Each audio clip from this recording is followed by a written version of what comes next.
आज होली थी। बाहर सभी लोग होली के रंग में डूबे हुए थे। कोई किसी को रंग लगा रहा था तो कोई गुलाल।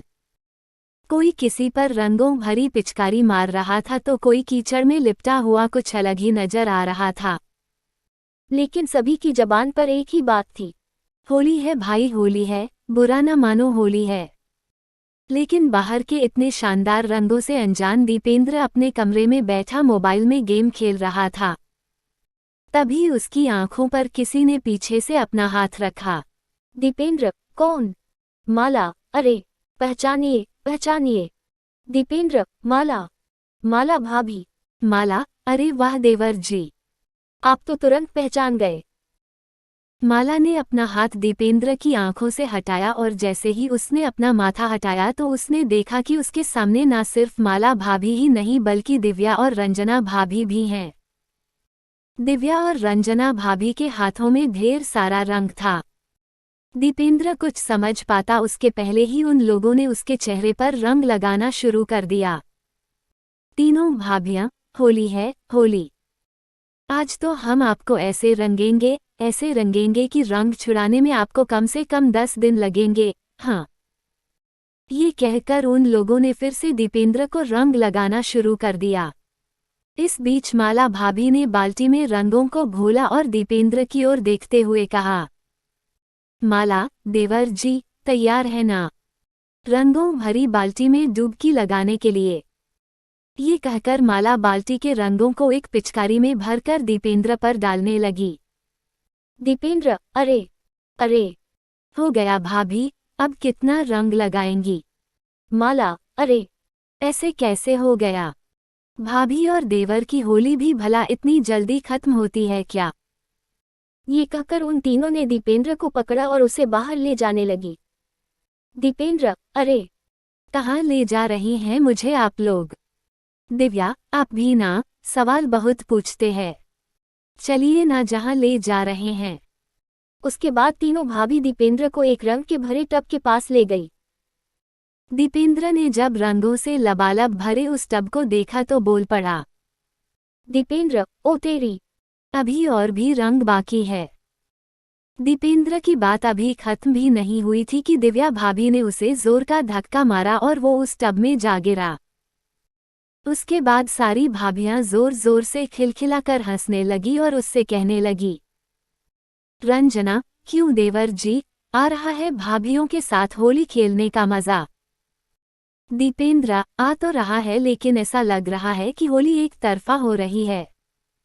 माला, अरे ऐसा क्यों?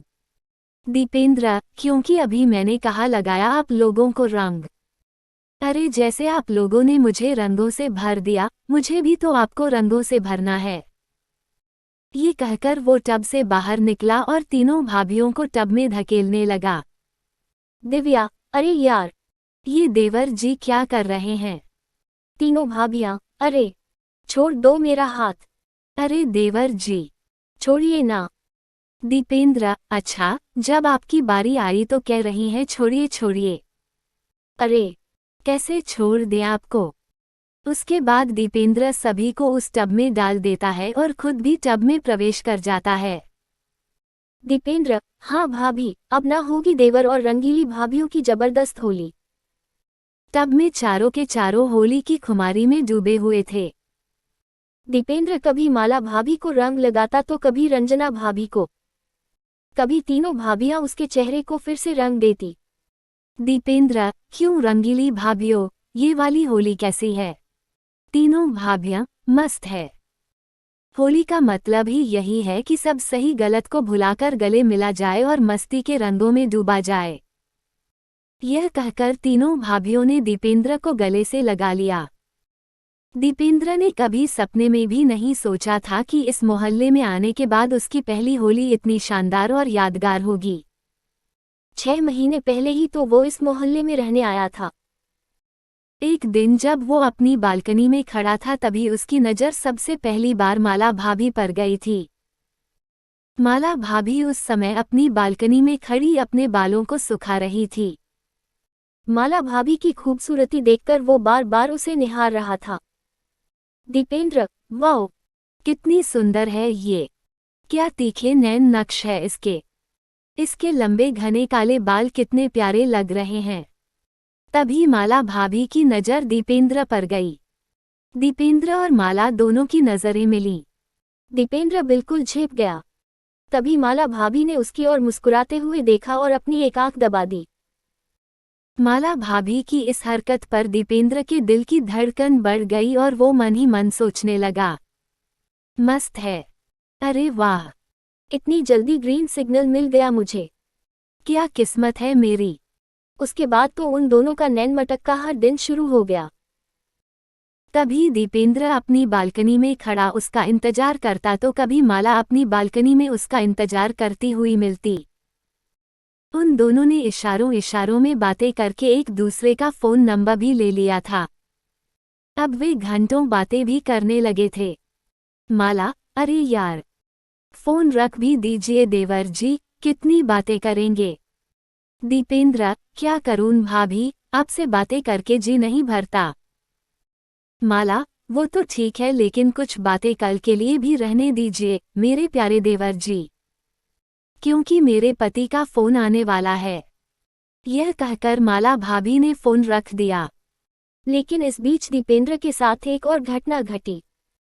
एक दिन दीपेंद्र बहुत देर से माला का इंतजार कर रहा था लेकिन माला बालकनी में नहीं आई। दीपेंद्र, क्या बात है? बहुत बहुत देर हो गई, माला भाभी बाहर नहीं आई। फ़ोन करूं क्या मैं उन्हें? दीपेंद्र बेसब्री से माला का इंतजार कर रहा था। तभी उसकी नज़र माला की बालकनी में एक और खूबसूरत औरत पर गई। पहले तो दीपेंद्र को लगा कि वो माला ही है, लेकिन फिर जब उसने गौर से देखा तो उसे पता चला। दीपेंद्र, अरे ये कौन है?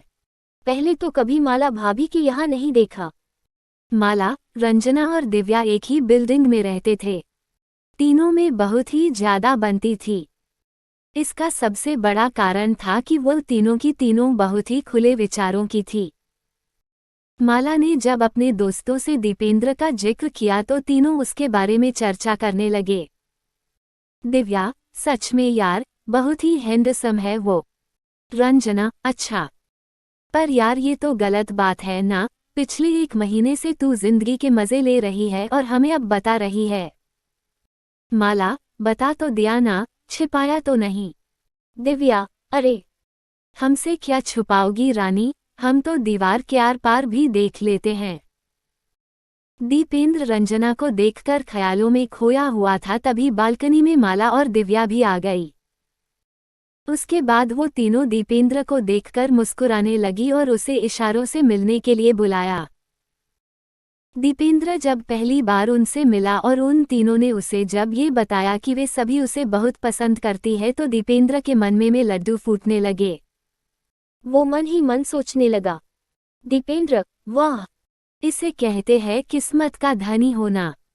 एक साथ 3 रंगीली भाभियों का प्यार। वाह दीपेंद्र, क्या किस्मत पाई है। माला, रंजना और दिव्या के पति बाहर जॉब करते थे। वो साल में कुछ दिनों के लिए अपने घर आते और फिर वापस लौट जाते।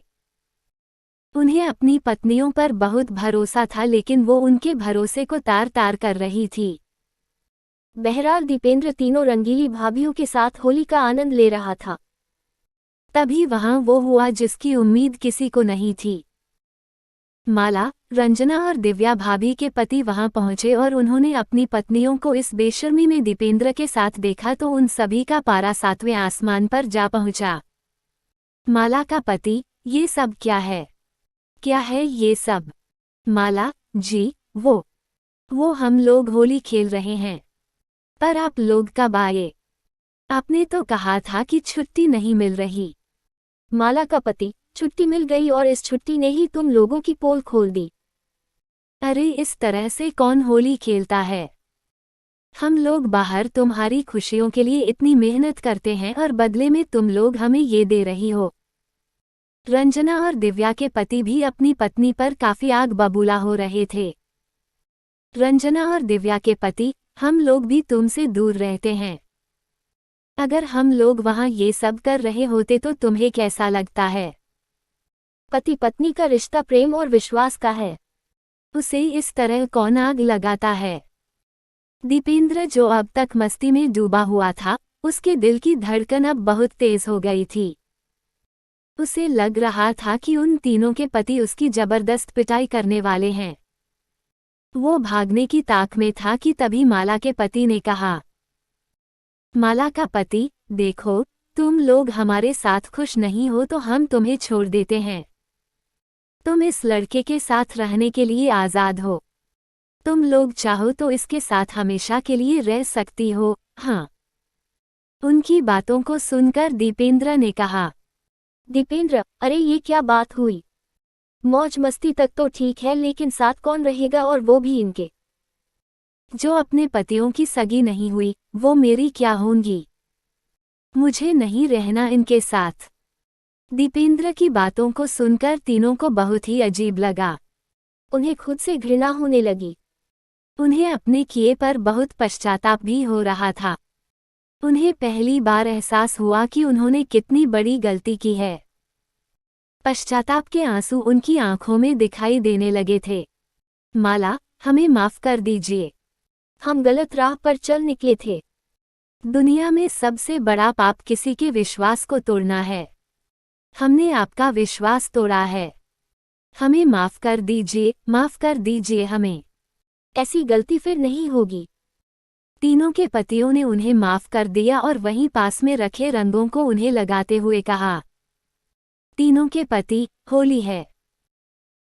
होली के त्योहार के दिन तीनों भाइयों ने अपने जीवन से विश्वासघात का रंग निकाल दिया और प्रेम और विश्वास के रंग से अपना जीवन भर लिया। यह भी पढ़ें। मेरा नाम प्रियंका है। मेरे पिता ने मेरे साथ जो किया वो कोई सोच भी नहीं सकता। मैं अपने पिता की एकलौती बेटी हूँ। हम बहुत ही रईस परिवार से हैं। हमारी एक कंपनी है, पैसों की कोई कमी नहीं है। बचपन से ही मुझे ऐशो आराम की आदत है। नौकर चाकर गाड़ियां मेरे चारों तरफ रहती थी। मेरी जिंदगी में बहुत अच्छे से जी रही थी। लेकिन उस एक दिन ने मेरी जिंदगी बदल दी। हमारे यहाँ कुछ ही दिनों से एक नया ड्राइवर आया था। वो ड्राइवर जवान था, लेकिन वो मुझे पसंद नहीं था। वो ज्यादा सवाल पूछता था। कहाँ जा रहे हो, क्यों जाना है, इतना तो मेरे पापा मुझसे नहीं पूछते थे।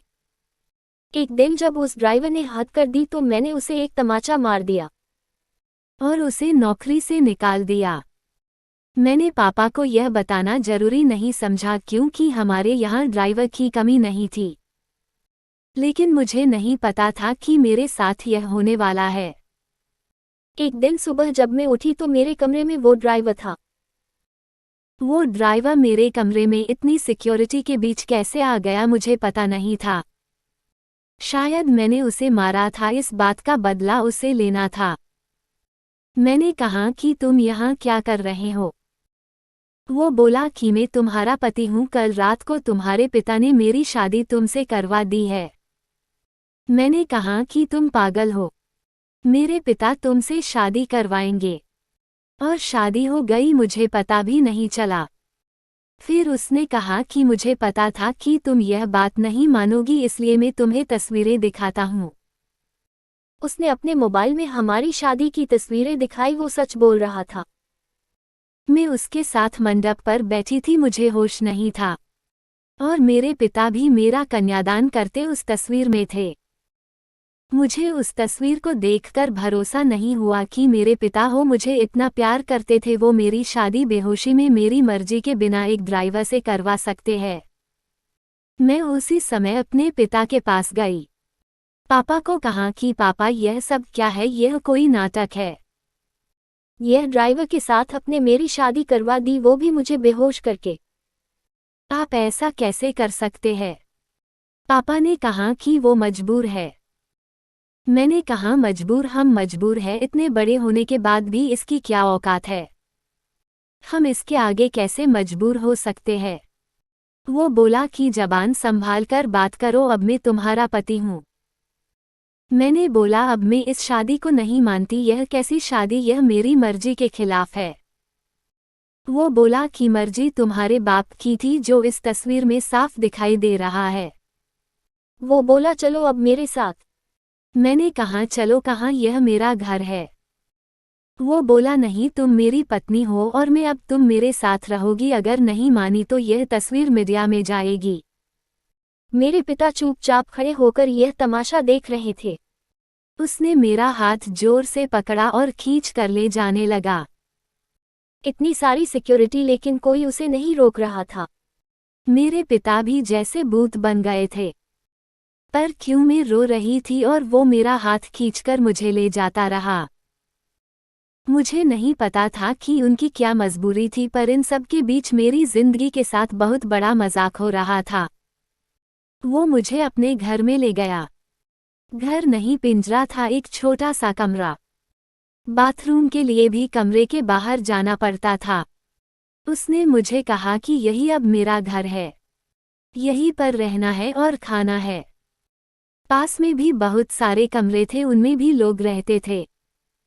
मैं ऐसी जगह आ जाऊंगी मुझे पता नहीं था। उसने कमरे में खाने का सामान रखा और कहा कि भूख लगी है, खाना बनाओ। एक थप्पड़ का बदला वो इस तरह लेगा मुझे पता नहीं। मैंने कहा मुझे खाना नहीं आता। वो बोला, ठीक है, मैं कहीं खा लूंगा, तुम फिर भूख ही रहो। वो इतना कहकर चला गया। मैंने सोचा था कि मैं भाग जाऊं, लेकिन फिर सोचा कहाँ जाऊंगी, मेरे घर जा नहीं सकती, मैं वहीं रोती रही। भूख ही शाम हो गई थी, मुझे भूख लग रही थी, ऐसी भूख मैंने अपनी जिंदगी में कभी महसूस नहीं की थी। मैं मेरे कमरे की चौखट पर बैठ गई, रो रही थी। पास के कमरे से एक औरत ने मुझे रोते देखा और कहा, क्या हुआ? मैंने कहा, भूख लगी है। वो बोली, इतनी सी बात। उसने अपने कमरे से एक रोटी और थोड़ी दाल मुझे दी, उसे मैंने खाया। मैंने हर तरह के पकवान खाए, लेकिन वो रोटी और दाल खाकर मुझे जो अनुभव हुआ, लगा जैसे मैंने भगवान को पा लिया हो। रात हो गई थी, मैं वो वापस आया। आते ही उसने कमरे का दरवाजा लगा लिया। मुझे डर था कि वो कहीं मेरे साथ जबरदस्ती ना करें, लेकिन वो चुपचाप एक कोने में सो गया। इतने बड़े महल से एक कमरे में, वो भी अजनबी के साथ। मैंने सोचा कि अब मैं यह सब बर्दाश्त नहीं करूंगी। मैं उस रात सोई नहीं और सुबह उसके उठने के पहले मैं कमरे से भाग निकली। मैं अपने एक दोस्त के यहाँ गई, लेकिन जब मैं उसके घर पहुंची तो उसने मुझे दरवाजे से अंदर नहीं आने दिया। बोला कि तुम्हारे पापा का फोन आया था कि अगर किसी ने तुम्हारी मदद की तो अंजाम अच्छा नहीं होगा। उसने मेरे मुंह पर दरवाजा बंद कर लिया। मैंने सोचा था कि वापस उस कमरे में नहीं जाऊंगी, लेकिन कुछ ही घंटों में मैं समझ गई कि मेरे लिए अभी उससे ज्यादा सुरक्षित कोई जगह नहीं है। इसलिए मैं वापस वही लौट आई। मुझे वापस देखकर वो बोला, क्यों आ गई? तुम्हें मुझसे कोई बचा नहीं सकता। मैंने अपने आप को इतना मजबूर पहले कभी महसूस नहीं किया। मैं इसी तरह से वहां अपना जीवन काट रही थी। मुझे वहां रहते अब 10 दिन हो गए थे। खाना में बना नहीं पाती थी, जैसा भी बनता मैं खाती थी। फिर एक दिन में चक्कर खाकर गिर गई और जब मुझे होश आया तो मैं अपने पिता के घर थी। सामने मेरे पापा थे। उन्हें देखकर ही मुझे गुस्सा आ गया। मैंने कहा, आप मुझे यहाँ क्यों ले आए? मुझे वहीं मरने क्यों नहीं दिया?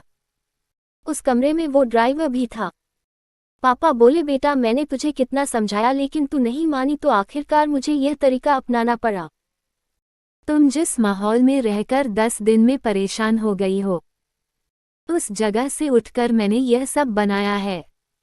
तुम्हें यह सब ऐसे ही मिल गया तो तुम्हें इसकी कोई कद्र नहीं रह गई। तुम शराब के नशे में रहती हो। हमारे घर जो काम करते हैं तुम उन्हें इंसान ही नहीं समझती हो। कितने लोगों को तुमने मुझसे छिपाकर नौकरी से निकाल दिया। तुम्हें पता है नौकरी क्या होती है, कैसे परिवार चलता है? शायद तुम इन 10 दिनों में कुछ सीख पाई होगी। यह ड्राइवर नहीं, अरुण है, मेरे दोस्त और बिजनेसमैन रमन का लड़का। यह तुमसे शादी करना चाहता था। मैंने ही इसे कहा था कि तुम पहले उसे जान लो। तुम्हें उसने फॉलो किया तो वो समझ गया कि तुम गलत रास्ते पर हो। इसलिए हम दोनों ने मिलकर यह नाटक किया ताकि तुम्हारी आंखें खुल सके। जिस रात तुम्हारी शादी करवाई थी उस रात भी तुम नशे में घर आई थी। पैसे और जिंदगी की कद्र करो। सबके नसीब में यह नहीं होता है। यह सब मेरे लिए था, मुझे सिखाने के लिए। और सच में इन सब से मेरी आंखें खुल गई। मैं एक नई इंसान ही बन गई। अरुण ने भी मेरा फायदा उठाने की कोशिश नहीं की। मुझे पता चल गया था कि वो मुझसे कितना प्यार करता है। पिता की यह सीख मुझे एक नया इंसान बना गई।